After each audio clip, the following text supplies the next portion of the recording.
A huge thanks to Brilliant for sponsoring this video.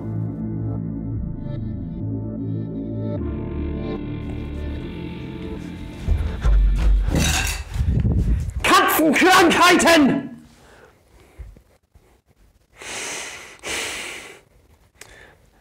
I found this for $1 on a local art market. I bought it as a Christmas present for my father-in-law. Just because. Isn't she adorable? Look at her! What a fine individual. Welcome back to another video, fellow mathematicians. Today a very fun one indeed. And I promise you, this is gonna be one of your most favorite constants and one of your most favorite party tricks after watching this video. So most definitely keep watching until the end of the video for the great reveal.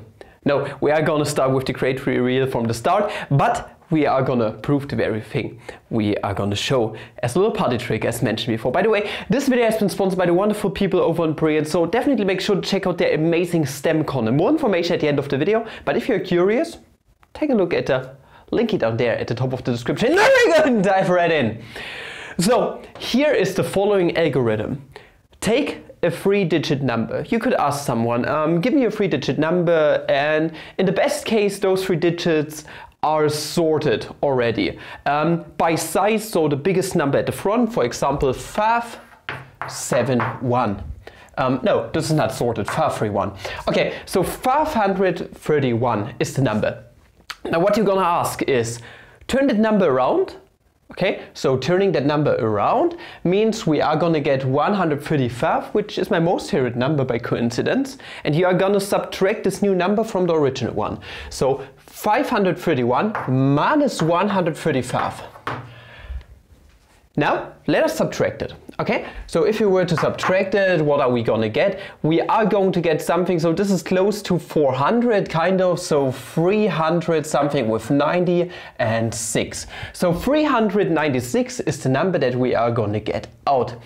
Now the next step in this algorithm is you are gonna say, turn this very number around and add it to your original number. So this new original number, this number right here. So what we are gonna do is we are gonna scratch that, we are gonna forget about that, and now what we are gonna do, we are gonna add to 396, 693. And what we are going to get out is a number, I'm gonna guess, I'm gonna tell the person, let me guess, the number you are gonna get out is 1089. Let us check if this works. So we are most definitely gonna get 1000 now, because we are gonna have 900 plus 180. So 1000 something 80, 6 plus 3 is 9. Oh my goodness, it worked. No, hold on. People are gonna think, no, how could he guess? Let's do it again. Gotta give you another number. I don't really care. 642. Okay, same procedure. We are going to reverse this number, so negative, and turn this around. We are going to subtract it from it, so 246. What we are going to get is, okay, what we still need is, this is not 100% 400 more, so 396 once again. This is just a little coincidence. This is not something that is going to happen in the usual case that you are going to get 396 out. This is just due to the numbers going downwards in twos. The digits, but this really doesn't take away from the point, so you're going to get the same procedure once again, 693, which is going to give us 1089, and so on and so forth. Now one could ask, is this always the case? This is so weird. Why does this happen? And we are going to prove it in this video. This is what you call a fixed point, by the way, and it works with any 3-digit number. Actually, they don't need to be sorted, but for just the purpose of the proof, the other proofs work completely similarly. We are going to assume that they are all in order with the biggest digit at the very front and then lowering the digits. 3-digit number, it actually also works with 1-digit numbers and with 2-digit numbers, but more on that at the end of the video.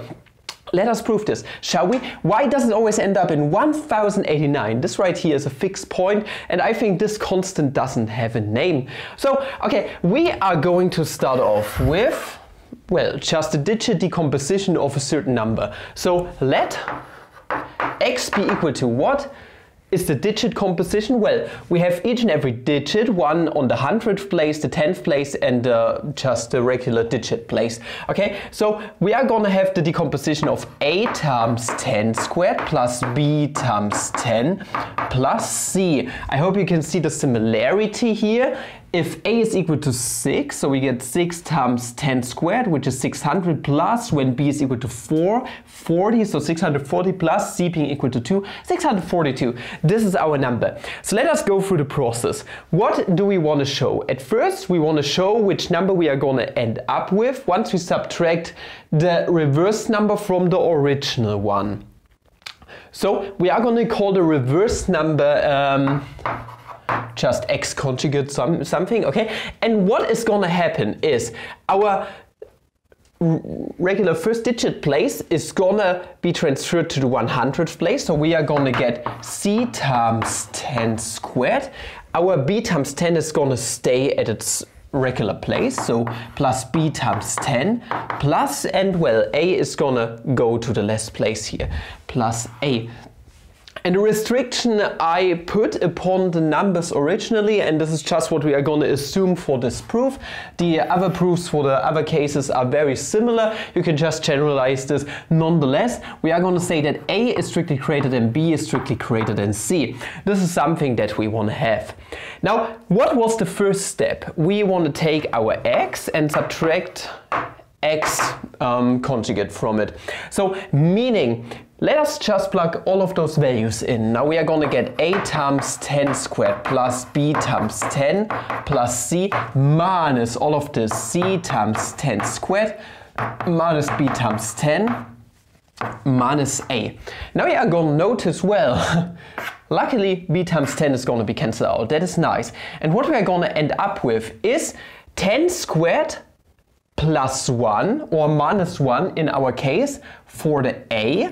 So we are going to get a times 10 squared minus 1 plus c times 10 squared, or with a negative sign at the front, let us factor it out, negative c times 10 squared, negative 1 in this case if we were to factor it out. So what we are going to get overall is that x minus x conjugate is going to be the same as, this is the same factor, and 10 squared minus 1 is 100 minus 1, which is 99. So we are going to end up with 99 times a minus c. I want you guys to notice that this right here is going to be a positive number overall. If you don't have those restrictions, and you see that the choice of b really doesn't matter here because it's going to be cancelled out anyway. If you have the case where a is less than c, then you are going to end up with a negative number here. So what you ask your participant, you're just going to say, okay, you get a certain number out, which in our case would be, for example, negative 396. Just take the absolute value of that, so the positive number. If you end up with negative 396, this would happen if you turn this around, so 135 minus 531, then just say you take the positive number of that and then proceed with this procedure. You are going to end up with 1089. This is what I meant by the general case. So you can just go through the other case and all of that will be fine. But this really doesn't matter right here. We want to understand why it always works out like this. Why do we get such a fixed point? Now, next thing we did here was, so this right here, 99 times a minus c, is just this number that we are going to get out. But what we want to do now is we want to reverse the digits once again. But it's not good. You can't reverse the digits on this thing because this right here is not a digit decomposition of x minus x conjugate. So actually, we still need to work with this part right here in order for us to get a digit decomposition and thus its reverse out. So let us write this out. We are going to keep this for later. This is going to help us at the very last step. But for now, let us write all of this out once again. So x minus x conjugate is going to be a times 10 squared minus a. And then we are going to get minus c times 10 squared plus c. So what we are having at the moment is we have something in the 100th place, so a minus c times 10 squared, and then we are going to get minus a plus c. Okay, so there are two things which are not good here at the moment. On the one hand, we don't have a 10th place here. This is just something that is missing in this digit decomposition, but obviously we have a 10th place here. So what are we going to do about that? And also a in our proof is strictly greater than c, meaning this right here is going to be a negative number as the first place, which is not good on the single digit place. This is not good because this is not part of digit decomposition. For digit decomposition, we are dealing with numbers from 0 to none right here, and they are all positive. So yeah, those are the two problems we are dealing with. So how could one get, for example, a 10th place right here? What you can always do with numbers is you can add and subtract a number however you wish. What you could, for example, do is add a 10 and then subtract it once again. So you would have your 10th place here, but then you have negative 10 minus a plus c. Negative and another negative is going to be an even more negative number. So this right here, this procedure with adding a 0 doesn't work out in our case, because this doesn't rid us of the case where we have a being strictly greater than c. We would have a negative number once again, not giving us a proper digit decomposition. So we can't mess with the 10th place. But what we could do is we could mess around with the 100th place. And this is exactly what we are going to do. We are going to go through the process of adding and subtracting a 0. Or adding a 0 to this whole thing, meaning adding and subtracting a certain summand in here. And the summand being just 10 squared. This is what we are going to do. So if we were to add and subtract 10 squared minus 10 squared. Well, what are we going to get? Now, if we were to put, for example, the plus 10 squared into this factorization, this wouldn't work out once again, because we would have negative 1 as the 10th place, kind of, in here. This is not something that we want at the moment. So what we are rather going to do is we are going to include the negative 1 times 10 squared inside of this 100th place here. So this is going to give us a minus c minus 1 times 10 squared plus 10 squared minus a plus c. But now you might think, well, Papa Fleming, now we have another 100th place here. How is this going to help? Well, the good thing about the 100 is that it's just one more than any type of 10th place. What we could do, for example, is we could get ourselves a number out of here, out of this 100th place, such that we could get a 10th place out, and we could get rid of the problem that negative a plus c is a negative number. And this negative number that we are going to get out is always being compensated by just 10. A is strictly greater than c. A is bounded between 0 and 9 in some kind of way. So this number right here is always going to be something between 0 and 9 too, if we have c minus a. So 10 minus this number right here is always going to give us a proper first digit place. So what we are going to do is we are going to break up the 10 squared into 90 plus 10. 90 is the same as 9 times 10, which is going to give us the 10th place, which also is something that you find here. So 396, you are always going to get out a 9 here. This is a nice mnemonic device for this procedure. So what we are going to get is a minus c minus 1 times 10 squared plus 9 times 10. And then we are going to get plus 10 minus a plus c.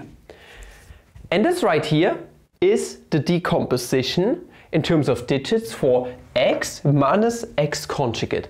And now the last thing we are going to do is we are going to reverse this procedure, because what we want to get is we want to get the inverse number out of x minus x conjugate. So the conjugate of x minus x conjugate, and this conjugate right here doesn't really distribute into all of the stuff, so x conjugate minus x is not the conjugate of x minus x conjugate, so just think about it.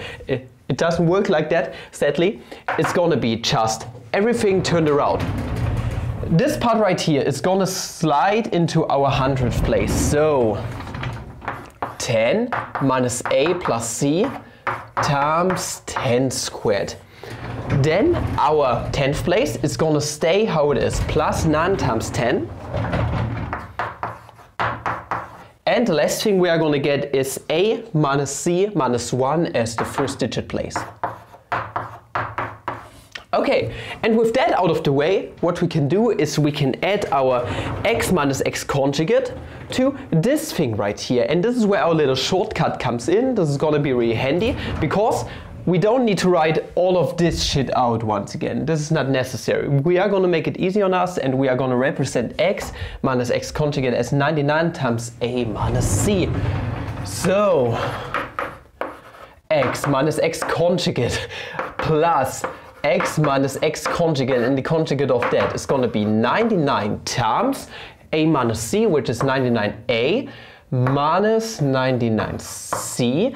And now adding all of this to the whole thing. Now we can write a bunch of things out. Okay, let us distribute everything into everything. Gotta take a second line here. So plus 1000, this is 10 times 100, minus a times 10 squared. So this thing right here is the same as 100a.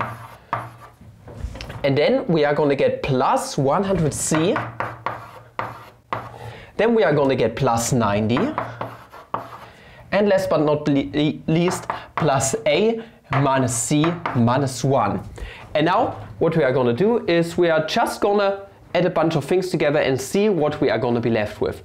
Now the cool thing is we get minus 100a plus a. Those two right here are going to result in 99a, but with a negative sign at the front, meaning this and that is going to be cancelled out. Hey, we got rid of the first digit we ever had, which is good, okay? So we have some value that is not dependent on a anymore.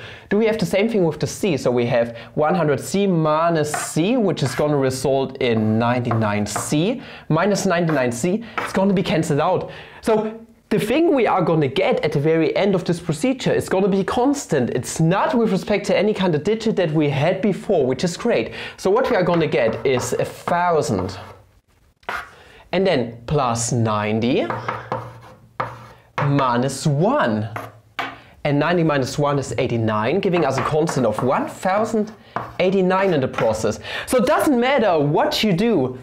If you have all of those in order by our restrictions, you are always going to get out after this procedure 1089. And as mentioned previously, it actually really doesn't matter. Even if you have the procedure the other way around, 135, then turn it around, you're going to get a negative number. Just tell your participant in this little experiment, in this little social experiment that we got right here, that take the absolute value of this thing and then proceed the normal way.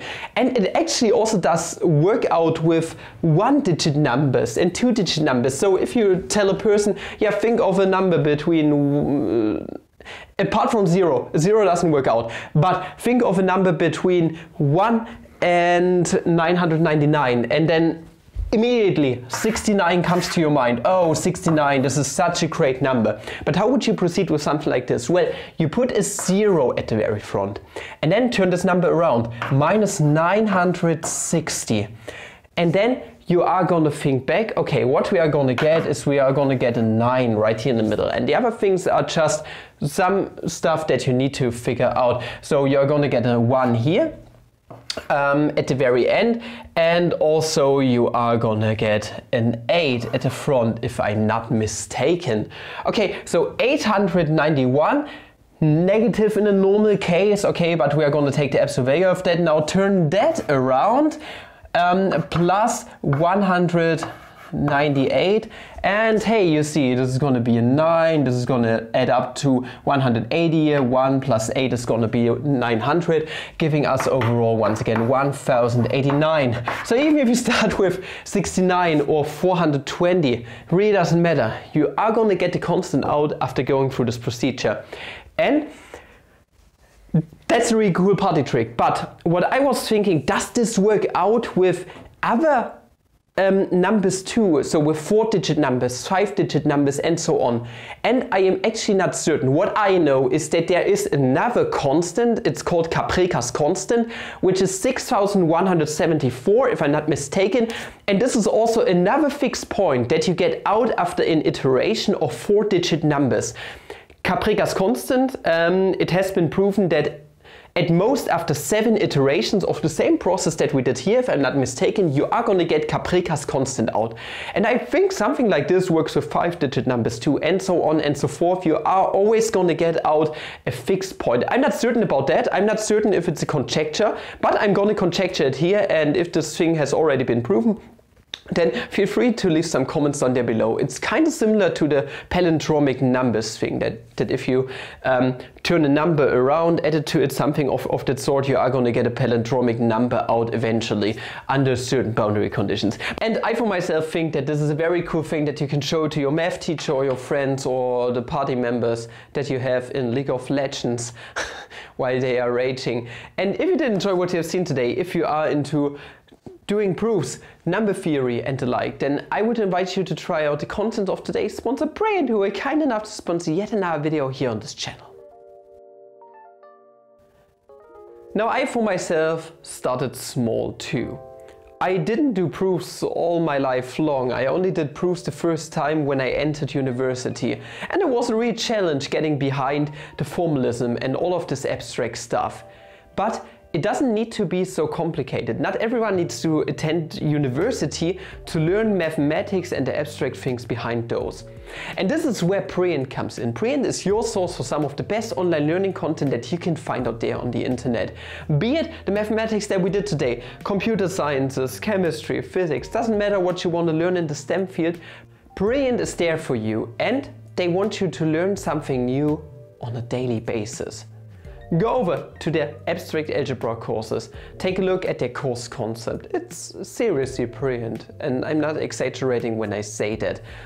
Abstract algebra, the name already suggested, it's extremely abstract and really hard to grasp. But with the right tools, visualizations, it can be easier on you. Just take a look at all of the other courses. It really doesn't matter what I present to you, doesn't matter what is on screen right here, right now. It's visually pleasing and very appealing to a wide audience of users, and you could be part of their family today too by using my link at the top of the description, brilliant.org/FlammableMaths. With it, you are going to get a 30-day free trial of awesomeness. Try out the whole landscape of Brilliant today and see if it's something for you. And if it could be something for you and you think this could turn into a long-term relationship, then make sure to really make use of the link here down there in the description to get 20% of an annual premium subscription, which is a fantastic deal considering how much content they already have available on their website and how much content they are adding on a regular basis.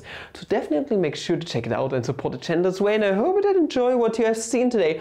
And if you did, make sure to check out my new video over on Flemmy's Wood. Just recently came out and I think it turned out very nicely.